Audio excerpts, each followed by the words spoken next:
చాలామంది new year resolutions పెట్టుకుంటారు. అది జాన్యువరి, ఫిబ్రవరి వచ్చేటికి అవి మర్చిపోతుంటారు. ఎందుకు ఇలా జరుగుతుందంటే టెంపరవరీగా లైఫ్లో ఒక సొల్యూషన్ కావాలనో ఒక రెజల్యూషన్ తీసుకోవడం వల్ల ఆ విల్ పవర్ కొద్ది కాలం మాత్రమే ఉంటుంది. అందుకని ఒక కొత్త సంవత్సరం వచ్చినప్పుడు చాలామంది న్యూ ఇయర్ వేడుకలు చేసుకుంటూ ఉంటారు. కానీ చేయాల్సింది ఏంటంటే న్యూ మైండ్ సెట్.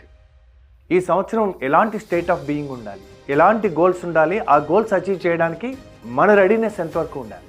మీ అందరికీ తెలుసు, నేను సెయింట్ అండ్ సూట్ అనేటటువంటి ఒక కోర్స్ తయారు చేశానండి. అది పుస్తకం ఇంగ్లీష్లో ఉన్న 100 ఆడియోస్, వీడియోస్ ఇవన్నీ కలిపి ఒక కోర్స్గా ఆన్లైన్లో అందుబాటులో ఉంచాం. అయితే మీకు డైరెక్ట్గా మీతో మాట్లాడడానికి జూమ్ సెషన్ ఫ్రీగా నేను అనౌన్స్ చేస్తున్నాను. జాన్యువరి 19th నుంచి ఒక 4 days non stop everyday evening ఈ సెషన్ మీకు అందుబాటులో ఉంది. మీరు ఈ కింద ఇచ్చిన లింక్తో రిజిస్ట్రేషన్ చేసుకుంటే you can listen to me and also you can ask any questions related to your life and business.